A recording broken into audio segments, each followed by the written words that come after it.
All right. Hey, everyone, and welcome to another deep dive. Today, we're going deep on Sam Altman's blog post, how to be successful. Yeah. 13 points, like just this treasure trove of advice. And our mission here, our goal, is to pull out the stuff that you can actually use to make a real difference, in your life and your career. Right. I'm personally, really fascinated by this whole idea of compounding. Yeah. Because he doesn't just talk about it with money. Mm-hmm. It's compounding impact, compounding skills, all of that. Yeah. And then get ready, okay? Okay. He's got some stuff to say about self-belief that's pretty intense. Oh, yeah. Yeah, he basically says, to be successful, you almost got to be a little delusional. Like borderline delusional. Yeah. Well, that's interesting because what stood out to me was how he balances those kind of almost contradictory ideas. You need that self-belief, but if you don't have a strong reality check too, you could end up down a bad path. Yeah.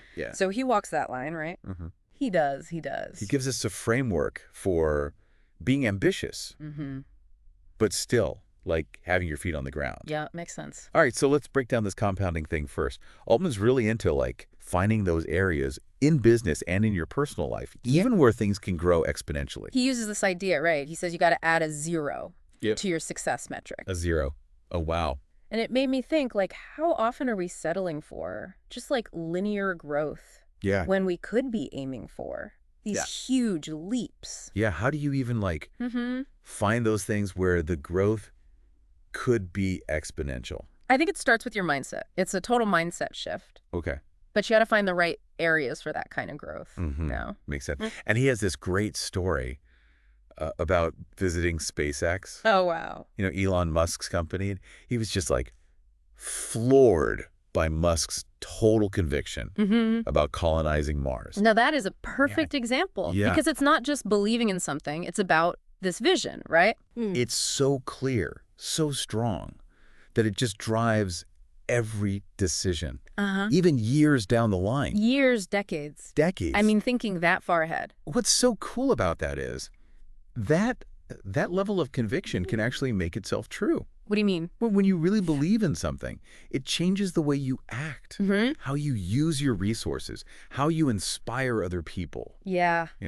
So you're saying having a long-term vision like this, what he calls it a Mars shot, can actually change whether you'll be successful or not. It sets the bar so high that you have to play at a different level. So we've got to find our Mars shot, this thing that gets us totally fired up, but then we got to believe we can do it. Right. And that's where he talks about self-belief. There it is. And he's not kidding around. He says straight up that the most successful people have almost a delusional level of confidence. Oh, man. That's a little scary, isn't it? It is a little bit, but I think we got to remember the context here. We're talking about people who are operating at the edge of what's even possible. Pushing boundaries all the time. Yes. I mean, if they didn't have that self-belief, they'd probably just crumble under all that pressure and doubt. Okay, that's right. I think there's a difference here between,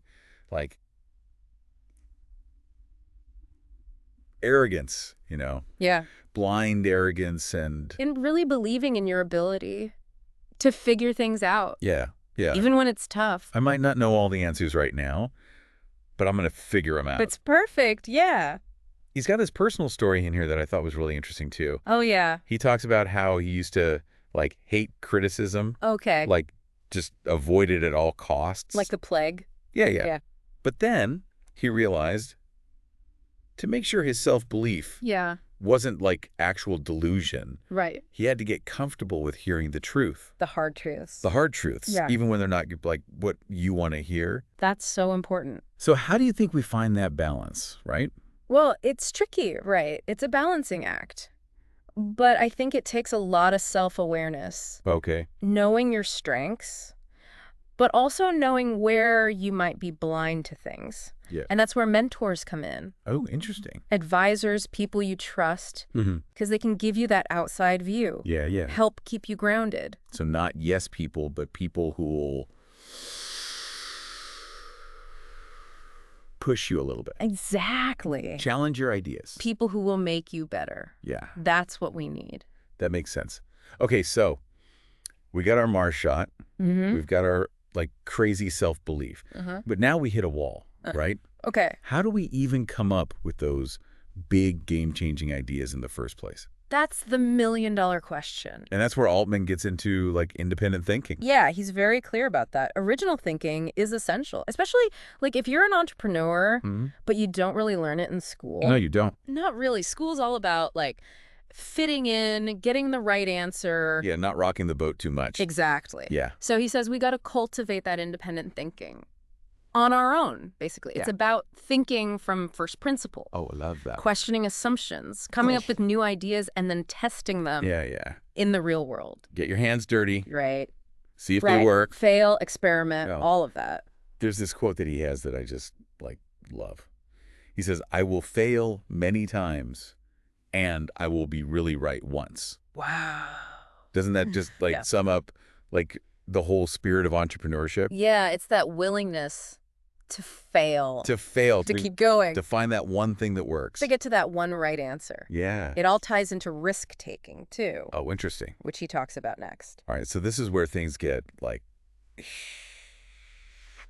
little spicy. Yeah. He says, straight up, that most people overestimate the risk and underestimate the reward. He's not saying, like, be reckless, right? Right. He's saying, take more risks. Calculated risks. Yes. Especially when you're young. Early in your career. Early in your career. What do you think of that? Well, I think there's some truth to it. We all get stuck in our comfort zone sometimes, and we're afraid to fail. Yeah. But really, the reward is often bigger than whatever the downside might be. He even uses this example of people who have worked at, like, Google, Facebook for years, and they're so hesitant to leave and start their own thing. It's like golden handcuffs, almost. Yeah, even if they might find something they love more. Yeah. Or be more successful. Trading fulfillment for, like, security. Yeah. Okay, so be bold, take some risks. But then how do we, like, manage all that energy? That's a good question. Because then he talks about focus. Right. And he calls it a force multiplier, which I think we could all use a little more of. I think so, yeah. So he's really into the Pareto principle that, like, 80% of your results come from 20% of what you do. Yeah. Classic. So we got to figure out what that 20% is. Absolutely. And just, like, go all in on it. So the key, he says, is to really prioritize those high-impact activities. Like, ruthlessly prioritize. Ruthlessly. Does that resonate with you? It does, yeah. It does. And he says this thing, he's like, I've never met a successful, slow-moving person. Wow. Now, that's an interesting statement. Right. But I get it. I kind of get it. It's about action. Yeah. It's about, like, not just sitting around thinking about it. Successful people, they tend to move, decide, and get it done. So it's about working smart, not just working hard. But speaking of working hard. Oh, yeah. That's his next point. Okay. And I love that he talks about that whole work smart versus work hard debate, he says. To reach the top 1%, you need both. You need both. Mm-hmm. So working smart or working hard might get you, like, to the top 10%. 90th percentile, maybe? Yeah. But to be, like, outlier successful, you need both the strategy and the hustle. The hustle, yeah. And he talks about work stamina. Yeah. As, like, one of the biggest predictors of long-term success. You got to be able to sustain it over time. Keep that output high. Exactly. That can be tough for those of us who want to have a life too, you know. I appreciate that he also talks about finding work that you enjoy. Yeah. And people that you love working with. It's about finding that place where hard work doesn't feel like a grind. It feels like a passion. It feels like a passion. Yeah, he actually observed that. Like, entrepreneurs outside the U.S. have this amazing work ethic that's becoming, like, the new standard. So it's not just an American hustle culture thing. No. Like, a global phenomenon. Global, yeah. And he's all about, like, putting in that work early in your career. Front-loading it. Yeah, front-loading it. Like, you're building momentum. Yeah, build up that momentum. Yeah. So that, like, later on when things get tough, you can kind of coast on it. You're already moving. Yeah, you're already moving. You've built up that reserve and energy. Okay, let's talk boldness. Okay. This one's, like, really important for people thinking about starting a business, you know? Yeah. Or maybe, like, a less traditional career path. And Altman, he has this, like, really interesting take on this. Okay. He says it's easier to do a hard startup than an easy one. Really? Yeah. Doesn't that sound counterintuitive? It does. But his thinking is people are actually drawn to challenges. Okay. They want to be part of something meaningful, something big. big. Mm-hmm. So the harder the startup, Yeah. the more likely it is Yeah. to attract the best people. So you get a better team if it's harder. It's like that saying, if you want to go fast, go alone. If you want to go far, go together. I like that. Right. Mm-hmm. These big, ambitious projects, Yeah. they attract the best people. The most talented. Yeah, the most challenging. The most dedicated. Okay. He even says, and I'm paraphrasing here, he says, like, if everyone's starting silly meme companies and you want to work on gene editing, do that. Don't overthink it. Oh, I love that. Yeah. It's like, don't get caught up in what everyone else is doing. In the trends. In the trends. Yeah. If you have a vision, Yeah. go for it. Just go for it. Okay, so we've talked about Covered a lot. compounding, Compounding. self-belief, Mm-hmm. independent thinking, Independent thinking. sales, risk-taking, Risk-taking. focus, Working hard. working hard, Boldness. boldness. What's next? Next, we go into willfulness. Willfulness. Yeah. That's not a word you hear every day. What does he mean by that? Well, he uses it to describe this ability to, like, bend the world to your will. Whoa, okay. It's about not accepting limitations and going for what you want, even when it seems impossible. So it's like taking that boldness Yes. and actually, like, making it real. Yes, it's about action. It's about persistence, resilience, not giving up. Mm-hmm. And he says something really interesting. He says just asking for what you want can be surprisingly effective. Oh, wow. We often underestimate the power of just putting ourselves out there. It's like we're afraid to even ask. Yeah, we censor ourselves Yeah. before we even give the universe a chance Mm-hmm. to say yes. He uses Airbnb as an example, Oh, yeah. right? This company that faced like a million obstacles when they were starting out, Mm-hmm. but they just kept pushing. They kept pushing, kept believing They believed in their vision. in their vision. And the world kind of Mm-hmm. bent to their will. Bent to their will. It's powerful. That's a great story. And it really shows how important it is to be optimistic, To never give up. to never give up. Yeah. Even when it's hard to see how things are going to work out. Exactly. Okay, let's talk about... Shift gears. Sure. Old Doman says, it's important to be hard to compete with, Mm-hmm. both for companies Mm-hmm. and for individuals. Yeah. In a world where everything feels R- replaceable. replaceable. How do you stand out? Yeah, how do you stand out? No, how do you create Real value. real value? Mm-hmm. That's something I think about a lot, especially nowadays. Me too. The job market's crazy. It is. Everything's changing all the time. Yeah, what's his advice on that? Well, he's got a few strategies. Okay. One is, like, building leverage through relationships. Okay. Having a strong network of people you know and trust. Building those connections. Building those connections because that can open doors, Yeah. create opportunities. That wouldn't be there otherwise. Yeah, it's not just what you know. It's who you know. And who knows you? Yeah. That's just as important. He also talks about, like, building a personal brand. Go. Or, like, what are you known for? What's your thing? What's your thing? Yeah. What value do you bring to the table Mm-hmm. that other people don't? That's hard to copy. It's hard to copyright. Yeah. So that could be a skill, Mm.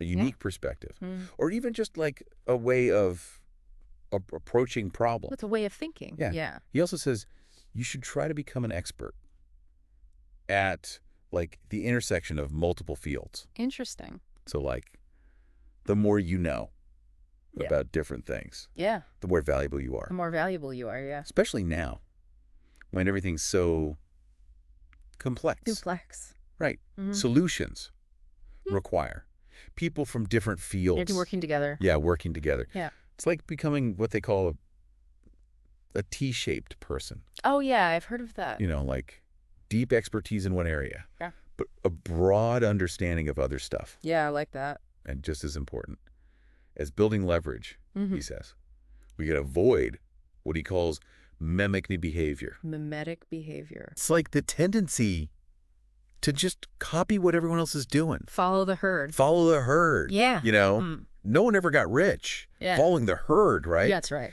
You got to Forge your own path. You got to be different. Be different. Yeah. Even if it's scary. Even if it's scary. Okay, so let's move on to something that Altman's really passionate about. Okay. Networks. Networks. Yeah. He's a huge believer in surrounding yourself with talented people. Yeah. I mean, we hear that a lot, right? We do hear that a lot. But I'm curious, what's his specific take on it? So how do we go beyond, like, just collecting business cards? Yeah. How do we build a network? That actually helps us do better work. Yeah, that actually makes a difference. Well, he really stresses generosity. Oh, interesting. So, like, helping other people as much as you can, being super generous with sharing the upside. Yeah. And really taking care of the people that you work with. So it's about building, like, a culture of support. You know, like mutual support and abundance. Yeah. That's a really cool way to think about networking. Yeah, it's not just about what you can get. Yeah, not just about... It's about what you can give. Give, yeah. Yeah. And building those real relationships. Yeah. Based on respect. Based on respect and wanting to see everyone succeed. Yeah. He also talks about understanding people's strengths. Yeah, so instead of trying to, like, fit everyone into the same box, he says, you got to figure out what those unique talents are and build a team where everyone complements each other. So the whole is greater than the sum of its parts. Than the sum of its parts. Yeah. He also talks about finding a mentor. Oh, interesting. Early on. Early on. Someone who believes in you. Someone who sees your potential and is willing to, like, take a bet on you that can make all the difference. It's about finding those people who see something in you before even you really see it. Yeah, they give you that encouragement that you need. And open those doors that you didn't even know existed. Yeah. All right, let's talk about money. Wealth. Yeah. What's Altman's take on getting rich? Right. Does he think it's all about, like, chasing the big paycheck? Well, he challenges that. He says that high salaries don't always lead to true wealth. What does lead to true wealth? He says true wealth comes from owning things that go up in value quickly. So like businesses. Businesses, real estate. Real estate, yeah. Intellectual property. That's like that. It's about, like, building assets that will keep making you money. That work for you. Yeah, even when you're not. Working. Yeah, not trading your time for money. This ties back to, like, what he was saying about compounding. Right. It all connects. Pertaining businesses that have that potential to just, like, keep growing. Yeah. All right, this next part is really interesting to me. It talks about the difference between internal drive and external drive. Yeah. That seems like a fundamental difference. Yeah, and it could, like, really change how you approach, like, your whole life. Yeah, your whole life. So what's the difference between those two things? He contrasts, like, externally driven people who are all about impressing others with internally driven people who are about self-improvement and making a difference. So externally driven people are, like, chasing validation. Status. And internally driven people are more about their own passions and values. Their own values, Yeah. That's it. And he says being externally driven can lead to playing it safe. Yeah. Working on ideas everyone already agrees on. And just caring too much. Yeah. About what other people think. Yeah. You know? So it's like you're always looking over your shoulder. Yes, exactly. Worried about what everyone else is going to say. Instead of trusting your gut. You know. And he thinks internally driven people are more likely to. Yeah. Push the boundaries. Challenge things. And really make a difference. Because they're not afraid. Yeah. To rock the boat. Right. They have a purpose. Yeah, a deeper purpose. It's not about, like, getting likes. Yeah. Or awards. It's about actually changing things. Yeah, leaving your mark. Okay, so we've covered a lot here. We have. Compounding, self-belief. Taking risks. Focus. Building a network. Owning things that appreciate in value. That whole internal versus external drive. Motivation. I feel like pretty inspired. But I also know that turning inspiration into action can be tough. It can be. So how do we take all this, like, amazing advice and actually do something with it? Yeah, that's the question, isn't it? Yeah. What does it all mean? For the people listening, who are trying to find their own path to success. it's almost like we've got this, like, amazing toolkit, but now we need to figure out which tools to use and how to use them. I think you're right. It's not about trying to do everything at once. Yeah, that'd be overwhelming. Yeah, overwhelming. And probably wouldn't work. And probably wouldn't work. Yeah. It's more about, like, picking the things that resonate the most and then experimenting with how to apply them to your own life. So instead of, a total life overhaul, we make these small, incremental changes.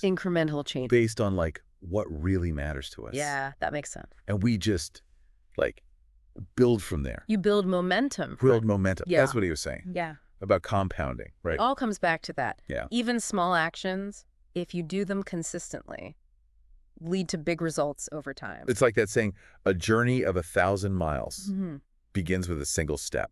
Okay, so of all the things Altman talked about, what, like, really stands out to you?